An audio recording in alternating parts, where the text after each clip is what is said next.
Hello and happy Independence Day. This is Faith at House Fraud Homestead. I am currently in my little gazebo here. This seemed like the best angle to get a human interaction and some evidence that I'm actually doing something in the garden. So we'll see how long this lasts. I am currently propped up on a awkward pile of pillows, so this is not the most ergonomic camera tripod setup for me. So I will do what I can to stay in frame. I am coming on here today because, as usual, some other social media thing has prompted some thought with me, and I want to discuss it. Green Lady Permaculture, whose channel I will link in the description below, posted a Facebook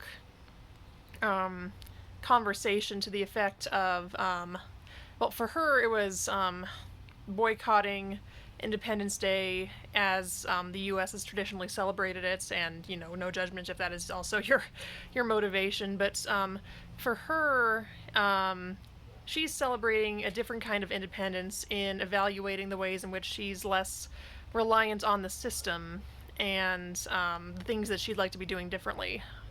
And I saw another post to the effect of Independence Day resolutions, and this was in the context of, revolutionizing a broken system. That's not really my speed of resistance. I'm more of a start at the local level kind of thing. I don't know if I'll ever branch out beyond that, but that got me thinking about both celebrating independence from the system in lieu of independence from Britain, as that's kind of a less relevant celebration to most modern folks, I think. And also this notion of questioning the ways in which we are dependent and how we can become less so over time for whatever reason we have. That could be freedom of choice, freedom of access, just withdrawing our resources from a broken system, whatever that means to you, whatever you'd like to be independent from. I think there's value in celebrating personal sovereignty, especially for the homesteading and homemaking community. I think there's plenty of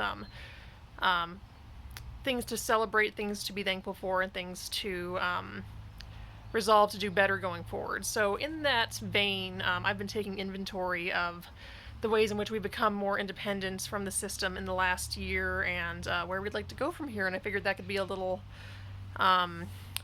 jumping off point for you guys and for me as well. So the biggest thing has been, of course, the dome. That's going to hopefully give us a much longer growing season. It is completely off-grid. It is solar powered. It gets a tiny bit of municipal water to fill the tank. Other than that, it is solar. So that should give us produce into the winter. It does not get below freezing in there in my experience, so that is something we've invested in. We are also, you won't see her here, I don't think. We have recently acquired a pet pig. Her name's Pepper. She'll be making appearances, I'm sure. And, of course, the chickens that you can see. No, you can't see back there. They are just hidden. That is their coop back there in the center of the screen right there. We'll be composting all their manure and the cat litter, actually. So closing some loops and outputs, making us less dependent on both soil and municipal waste removal over time. That's the idea. Still using toilets because I'm too chicken for human manure. And other than that, we have eggs on the way. The girls should be laying in the next month, so that is a self-sufficient source of protein. They're going to be free-ranged in hopefully a week or two here when we get their little paddock set up back there. And we should be less reliant on commercial feed for them. We are producing our own electricity with solar panels. We're still on grid. Power walls are not really in a good position to be a good investment. We'd like to have a solar battery at some points, but that's outside the scope of our resources at the moment. We are collecting a little bit of rainwater. Colorado has stupid laws as to how much rainwater you can collect, but it is well within our power to do swales and other means of stashing water without collecting it. So those are some ways in which we're a little bit more self-sufficient than we used to be. We're also building a lot of skills that we didn't have last year. There are things that I am able to make for the household that I may choose not to in the interest of convenience, but those skills and abilities are still there in the event that we need them. And I think that is its own form of independence. If you have the option, if you retain the option and the ability to do without something from the system when needed or when desired. So that's kind of where we are with some things.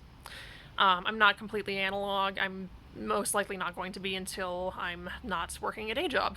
So whenever that happens to be. As for the future,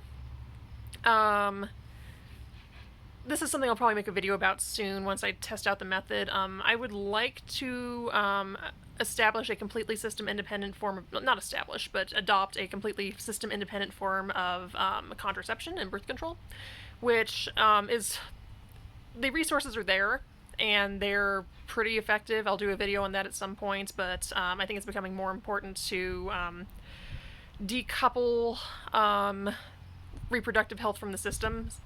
You know, you can, we're not going to get into that debate in the comments here, but that's something I'm choosing for myself, and the resources exist, so I'll share that when that comes about. And also just questioning the necessity of allopathic healthcare for minor / chronic conditions for myself and my animals. I think allopathic medicine shines in cases of infection and trauma for the most part, and, you know, things that would wipe you out swiftly were it not for their intervention, but they don't have consistently the best and most sustainable answers for chronic issues, low-level issues, in my experience. And I'm intending to experiment more with herbs and other modalities and behavior change, things like that, for myself and my animals, and try and reduce the need to throw money at a pit where their expertise is in, you know, cauterizing wounds more nearly. So that's another one. I'm looking into gray water as well. You can kind of see here in this corner. That is where our laundry room lets out, and it's right by our hose spigot, so there's opportunity there to harvest some gray water. We can figure out a system, and that would stretch our water that we're already paying for further. And I would like to one day have a self-sufficient source of meat. So probably either meat rabbits or meat chickens is what it's most likely to be in a suburb. The piggy is not for eating. Not much meat on her anyway. And then we'll have the eggs. I would like to have a reliable crop for barter, or at least a reliable product for barter. I'm currently looking into the possibility of very, very natural, very, very crunchy animal products, like products for your animals, like nesting box herbs for chickens, and cat toys with, you know, herbal medicinal properties, things like that. You know, kind of tie in the wishiness into those things, and try and do something that is not overly saturated in the market. And I think the dome will help with that, because we'll be able to locally produce. Are you fuck? No, oh sorry.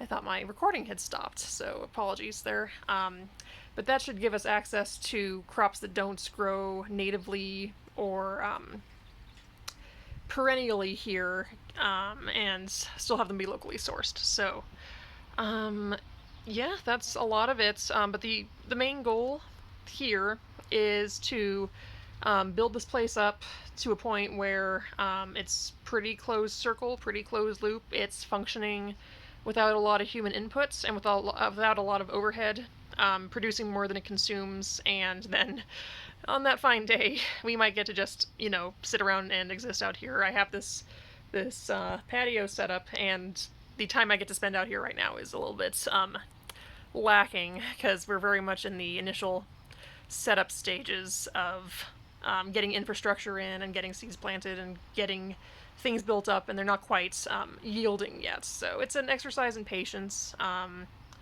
But all that is to say that on Independence Day, I think it's worth questioning what we want to be independent from and how we want to get there, individually and collectively.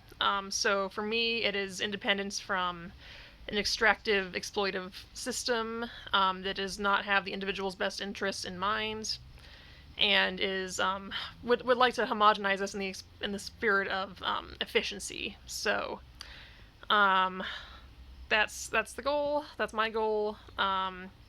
Hope you guys got something out of this. I'll be back hopefully soon. It's been crazy pants over here with some updates on this rotational grazing paddock we're starting to put in for our critters. How that works to try and regenerate some of our land back here. You'll get a dome tour once I figure that out. We're currently dealing with a lot of pest pressure in there, so it's not the most presentable. I'm trying to have more answers before I share them. And there's a non-zero chance that you'll get an herbicide remediation / testing video, because it's looking like we have some herbicide contamination from some locally purchased commercial soil. So all that is coming as I have time, as I feel inspired to make content. I am not trying to monetize this. I am not trying to force this. This is kind of a platform that I will use as I feel like it, so apologies if it's inconsistent, but that's just how my brain works and how my schedule works. So here's a little overview of the garden. Got squash coming in. And I think that's all I have to say about that. So thanks for tuning in. Have a great Independence Day, whatever that means to you. If you guys have any thoughts on this topic and how you'd like to be independent in the next year, go ahead and share in the comments, and talk to you soon. Thanks. Bye.